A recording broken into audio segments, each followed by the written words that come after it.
வணக்கம். மாலை முரசு செய்திகளை விரிவாக பார்ப்பதற்கு முன் தலைப்புச் செய்திகள்.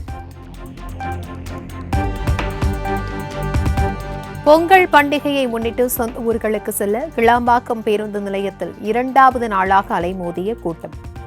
பேருந்துகளில் ஒருவருக்கொருவர் முண்டியடித்துக் கொண்டு ஏறி சென்ற பயணிகள்.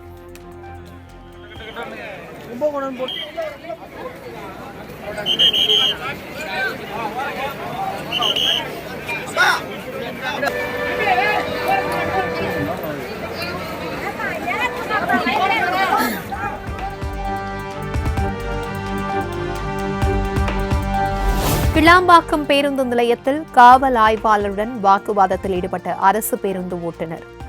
தகாத வார்த்தையால் பேசியதாக ஆத்திரம்.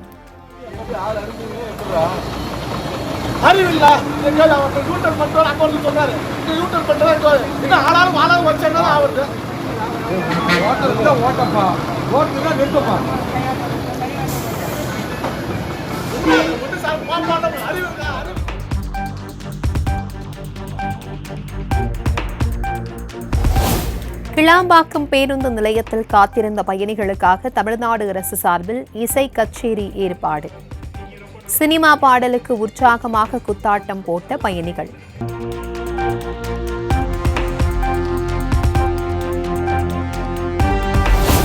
பொங்கல் பண்டிகையை ஒட்டி தென் மாவட்டங்களை நோக்கி 2வது நாளாக புறப்பட்ட சென்னை மக்கள். கிளாம்பாக்கம் அருகே தேசிய நெடுஞ்சாலையில் போக்குவரத்து நெரிசலில் சிக்கி தவித்த வாகனங்கள்.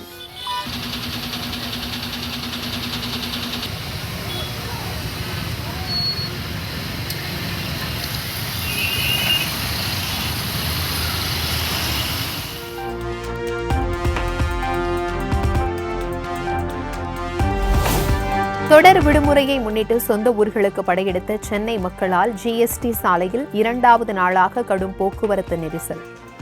எறும்பு போல் ஒன்றன் பின் ஒன்றாக வாகனங்கள் ஊர்ந்து சென்றதால் வாகன ஓட்டிகள் கடும் அவதி.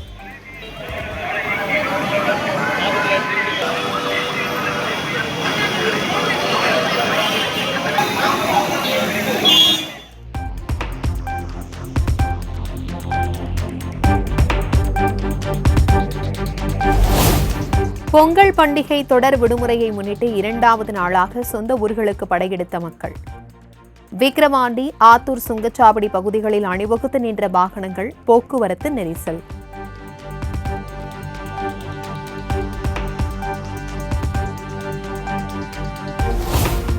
தொடர் விடுமுறையை முன்னிட்டு பல்வேறு பகுதிகளில் இருந்து சொந்த ஊர்களுக்கு 2வது நாளாக படையெடுத்த மக்கள். பேருந்து மற்றும் ரயில் நிலையங்களில் அலைமோதிய பயணிகள் கூட்டம்.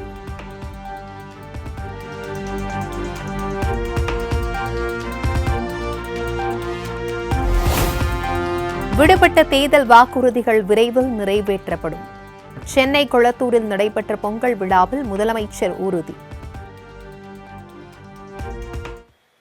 இன்னைக்கு நிறைவேற்றக்கூடும். 1-2 இருக்கு, இல்லைன்னு சொல்லல, அதை மறுக்கல.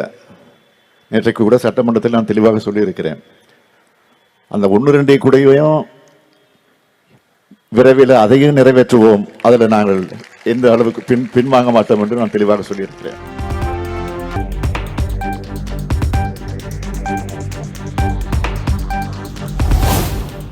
பெரியார் குறித்து பேசியவர்கள் பற்றி பேசிய அவர்களுக்கு தான் அடையாளம் காட்ட விரும்பவில்லை. சீமான் குறித்து முதலமைச்சர் மு.க. ஸ்டாலின் மறைமுக சாடல் நடைபெற்றுக் கொண்டிருக்கிறது. தந்தை பெரியாரே சொல்லியிருக்கிறார். ஈரோட்டு சிங்கம் பகுத்தறிவு புகழும் தந்தை பெரியார் அவர்கள் இன்னைக்கு யாரா பெரியாரை பத்தி பேசிக்கிட்டு இருக்கானுங்க.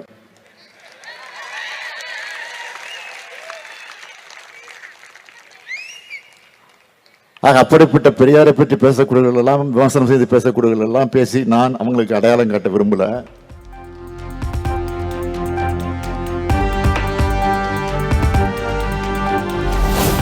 சென்னை நந்தம்பாக்கத்தில் நடைபெற்று வரும் அயலக தமிழர் தினம் 2025 விழாவில் முதலமைச்சர் மு.க. ஸ்டாலின் இன்று பங்கேற்பு. அயலக தமிழர்களுக்கான விருதுகளை வழங்கி சிறப்புரை ஆற்றுகிறார்.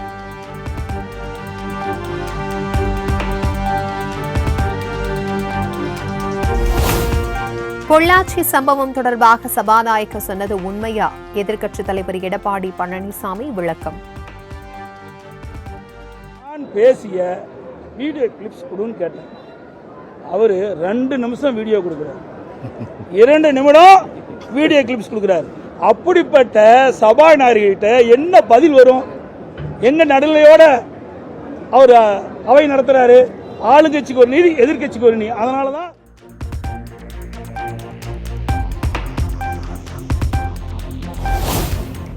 தேர்தலின் போது திமுக அறிவித்த 20% அறிவிப்புகளை நிறைவேற்றும் என எடப்பாடி பழனிசாமி குற்றச்சாட்டு. நீட் தேர்வு தொடர்பாக முதலமைச்சர் மு க ஸ்டாலின் கைவிரித்து விட்டதாகவும் விமர்சனம். கலந்து கொண்டு பேசுகின்ற பொழுது சில அறிவிப்புகளை சுட்டிக்காட்டினேன். 565 அறிவிப்புகளில் முக்கியமான அறிவிப்பு கூட இதுவரை நீங்கள் நிறைவேற்றப்படவில்லை.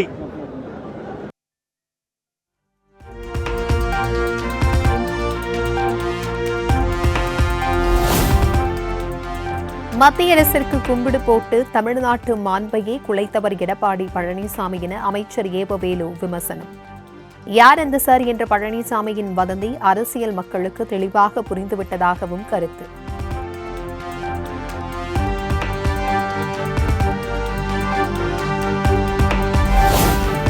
ஈரோடு கிழக்கு தொகுதி இடைத்தேர்தலை அதிமுக புறக்கணித்து மாவட்ட செயலாளர்கள் உடனான ஆலோசனைக்கு பின் எடப்பாடி பழனிசாமி அறிவிப்பு.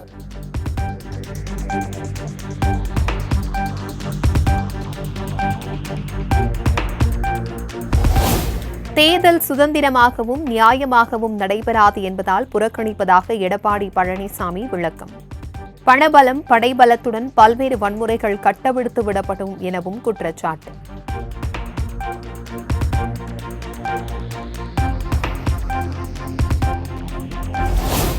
ஈரோடு கிழக்கு தொகுதி இடைத்தேர்தலை தேமுதிகவும் புறக்கணிப்பதாக பிரேமலதா விஜயகாந்த் அறிவிப்பு.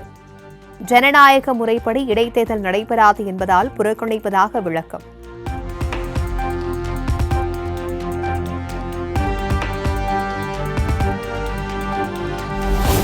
பெண்கள் மற்றும் குழந்தைகளுக்கு எதிரான பாலியல் வன்முறைகளை தடுப்பதற்கான புதிய சட்ட திருத்தம் நிறைவேற்றம். முதலமைச்சர் மு க ஸ்டாலின் தாக்கல் செய்த புதிய சட்ட திருத்தம் சட்டப்பேரவையில் நிறைவேறியது. இனி எந்த காலத்திலும் யாரும் கனவிலே கூட எண்ணி பார்க்க முடியாத அளவுக்கு அவர்களுக்கு தண்டனைகள் கிடைக்க வேண்டும் என்பதற்காக தான் இந்த சட்ட திருத்த திட்டம் கொண்டு வரப்பட்டிருக்கின்றது. எனவே இதை ஒருமனதாக நிறைவேற்றி தரும்படி கேட்டுக்கொள்கின்றேன். மாண்புமிகு முதலமைச்சர் அவர்களின் தீர்மானம் பேரவையின் முடிவு கொள்ளப்படுகிறது. ஏற்போர் ஆம் என்க, மறுப்போர் இல்லை என்க. ஏற்போரை அதிகம் என்று கருதுகிறேன்.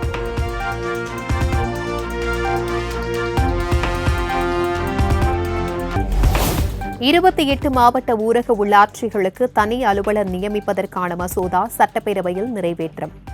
அமைச்சர் ஐ பெரியசாமி கொண்ட மசோதா விவாதத்திற்கு எடுத்துக் கொள்ளப்பட்டு நிறைவேறியது. அடிப்படையில் எந்த விதமான இந்த அடிப்படை சட்டத்தில் எதுவும் இல்லை, தற்காலிகம். எப்பொழுதும் தேர்தல் நடத்த இந்த அரசு தயாராக இருக்கிறது. எனவே இந்த திருத்த சட்டத்தை, தனி அலுவலர் நியமன சட்டத்தை இந்த அவை நிறைவேற்றி தர நான் கேட்டுக்கொள்கிறேன்.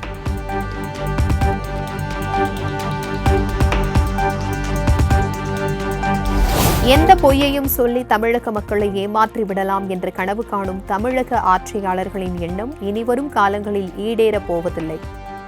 நீட் விவகாரத்தில் திமுக அரசை கடுமையாக சாடி தாவேக தலைவர் விஜய் எக்ஸ் வலைதளத்தில் பதிவு.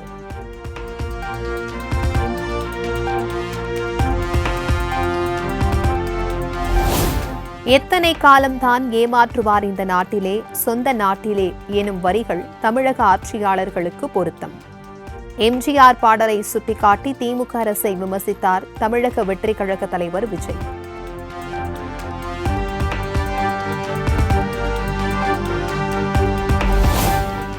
எத்தனை காலம்தான் ஏமாற்றுவார்கள் என்று பிரதமர் மோடியை பார்த்துதான் விஜய் கேட்க வேண்டும். நீட் தேர்வு குறித்த விஜயின் கருத்திற்கு தமிழ்நாடு காங்கிரஸ் கமிட்டி தலைவர் செல்வ பெருந்தகை பதிலடி. பார்த்து கேட்கணும், ஒன்றிய அரசை பார்த்து கேட்கணும். இவங்களை பார்த்து எப்படி கேட்க முடியும்? இவங்க தீர்மானம் போட்டிருக்காங்க, அனைத்து கட்சி கூட்டத்தை கூட்டியிருக்காங்க, இது வேண்டாம் அப்படின்றாங்க. இப்போ வேண்டாம் என்று சொல்லிட்டு அமைதியாகவும் இல்லை, அதை கைவிடவும் இல்லை. அந்த முயற்சி தொடர்ந்து செஞ்சிட்டு இருக்காங்க. இதை எப்படி ஏமாற்றுவோன்னு சொல்ல முடியும்? இந்த கேள்வியை ஒன்றிய அரசுகிட்ட கேட்கணும். எத்தனை காலம் தான் ஏமாற்றுவாய் மோடியே, தமிழ்நாட்டு மாணவிகளுடைய நலனில் அக்கறை இல்லாத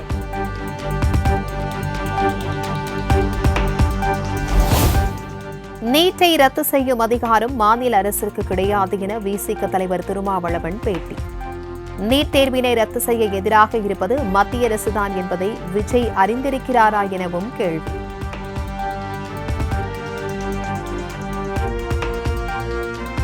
முட்டுக்கட்டையாக இருப்பது அல்லது எதிராக இருப்பது இந்திய ஒன்றிய அரசுதான் என்பதை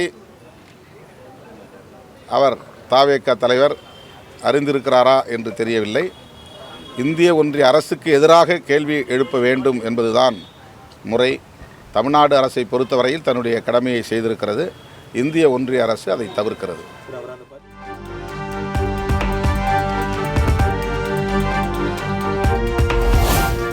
சீமானின் முகவரி காணாமல் போவதால் பெரியார் குறித்து பேசுகிறார்.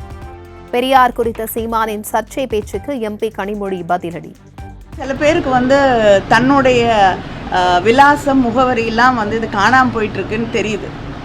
அதுக்கு யாரை விமர்சனம் செய்தால் தனக்கு இந்த மாதிரி தொலைக்காட்சி நிருபர்கள்லாம் மைக்கு கொண்டு வந்து நீட்டுவாங்க அப்படின்னு அவங்க தெரிந்து கொண்டு இந்த மாதிரி எதையுமே புரிந்து கொள்ளாமல் யாரால் தனக்கு இந்த ஒரு உயர்வு கிடைத்திருக்கிறது.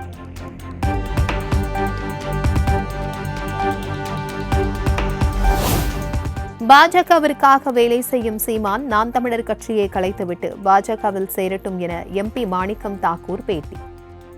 RSS கொள்கையை செயல்படுத்த சீமான் துணை நிற்பது தமிழக மக்களுக்கு செய்யும் பச்சை துரோகம் எனவும் காட்டம். ரீலந்து போன கதை ஆகிப்போச்சு. இப்போ ரெண்டு பேரும் இப்பொழுது நாம் தமிழரை கலைச்சிட்டு அவர் பாஜகவில் வேகமாக சேரணும்.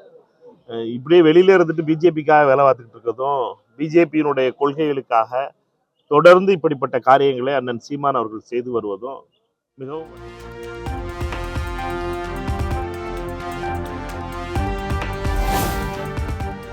முதலமைச்சர் மு.க.ஸ்டாலினுடன் புதிதாக தேர்வு செய்யப்பட்ட மார்க்சிஸ்ட் கம்யூனிஸ்ட் மாநில செயலாளர் சண்முகம் சந்திப்பு.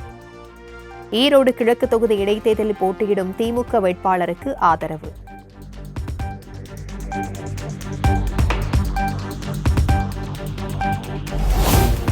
மதுரை தூத்துக்குடி ரயில்வே திட்டத்தை கைவிடுமாறு தமிழ்நாடு அரசு ஒருபோதும் கூறவில்லை.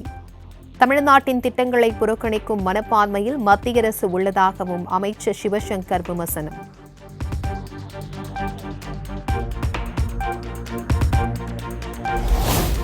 சென்னையில் காணும் பொங்கலை முன்னிட்டு பாதுகாப்பு பணியில் 16,000 போலீசார் குவிப்பு. மெரினா, பெசன்ட் நகர் கடற்கரைகளில் ட்ரோன் கேமராக்கள் மூலம் கண்காணிப்பு தீவிரப்படுத்தப்படும் என்றும் தகவல்.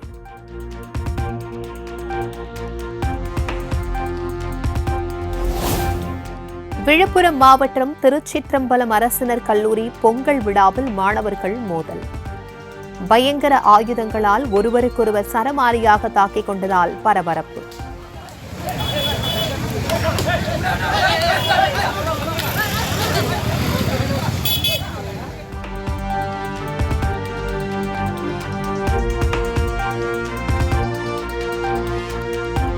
நாகையில் கடலில் தத்தளித்த மீனவர்கள் 3 மணி நேரம் போராட்டத்திற்கு பின் பத்திரமாக மீட்பு.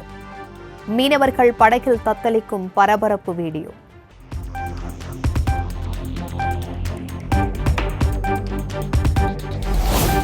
நெல்லை நெல்லையப்பர் கோவிலில் உள்ள யானை காந்திமதிக்கு திடீர் உடல் நலக்குறைவு. யானைக்கு தீவிர சிகிச்சை அளிக்கப்பட்டு வரும் நிலையில் பக்தர்கள் கவலை.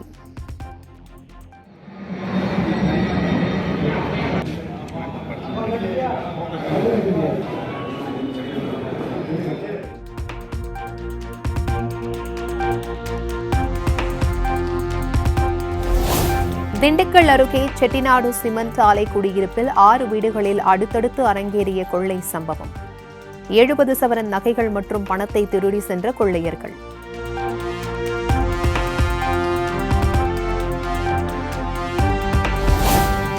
பொங்கல் பண்டிகையை முன்னிட்டு மண்பானைகள், சுண்ணாம்பு தயாரிக்கும் பணி மும்முரம். பண்டிகை நெருங்கி வரும் நிலையில் ஆர்வமுடன் வாங்கி செல்லும் பொதுமக்கள்.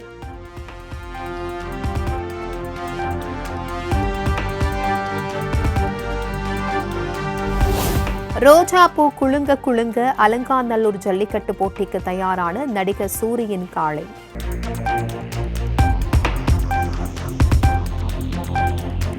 கொடைக்கானல் நட்சத்திர ஏரியை மேலும் மெருகூட்டும் வகையில் அமைக்கப்பட உள்ள 3D லேசர் ப்ராஜெக்டர். கண்களை கவரும் வகையில் நடைபெற்ற சோதனை ஓட்டத்தை கண்டு களித்த மக்கள்.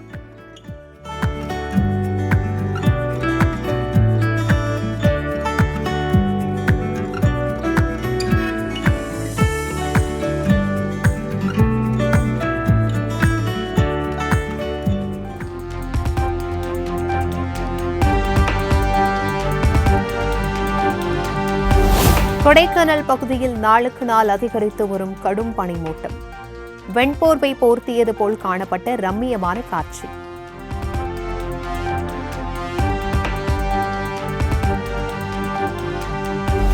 (225 சதுர அடியில் தேசிய கொடி வண்ணத்தில் விவேகானந்தர் உருவப்படத்தை 5 மணி நேரத்தில் வரைந்து அசத்திய 3 வயது சிறுமி. விட்சு உலக சாதனை புத்தகத்தில் இடம் பிடித்து அசத்தல்.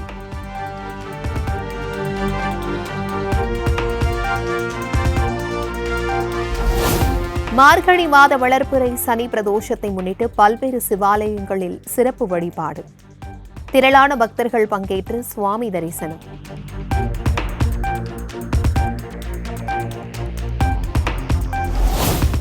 மயிலாடுதுறை, தஞ்சாவூர், நாகை, திருவாரூர், புதுக்கோட்டை மாவட்டங்களில் இன்று கனமழைக்கு வாய்ப்பு. புதுச்சேரி, காரைக்கால் பகுதிகளிலும் கனமழை பெய்யக்கூடும் என சென்னை வானிலை ஆய்வு மையம் கணிப்பு.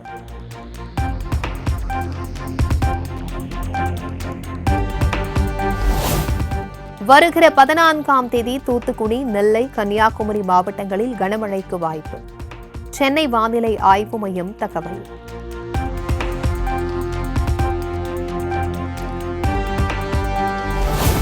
புதுச்சேரியை சேர்ந்த 5 வயது சிறுமிக்கு HMPV வைரஸ் பாதிப்பு உறுதி. ஜிப்மர் மருத்துவமனையில் சிகிச்சைக்காக அனுமதி.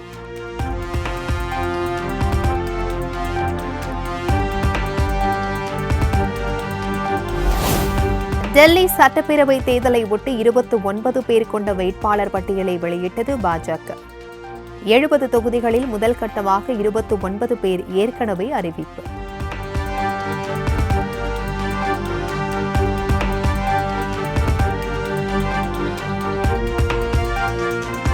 நாட்டில் 3,58,00,000க்கும் மேற்பட்ட ஏழை மக்களுக்கு வீடுகள் கட்டிக் கொடுக்கப்பட்டுள்ளதாக உள்துறை அமைச்சர் அமித் ஷா பேச்சு.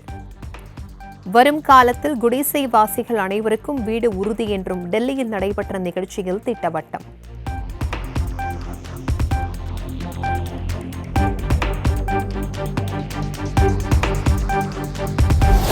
அமெரிக்க டாலருக்கு நிகரான இந்திய ரூபாயின் மதிப்பு வரலாறு காணாத அளவு சரிந்ததன் காரணம் என்ன?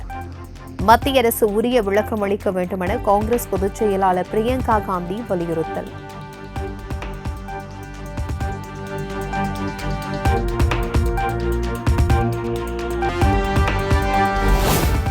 உத்தரப்பிரதேச மாநிலம் அயோத்தி சரையு நதிக்கரையில் விமர்சையாக நடைபெற்ற மகா ஆரத்தி விழா.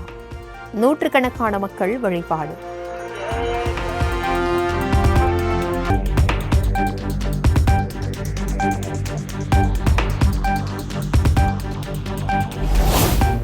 இந்தியா, இங்கிலாந்து இடையிலான 2வது T20 போட்டி.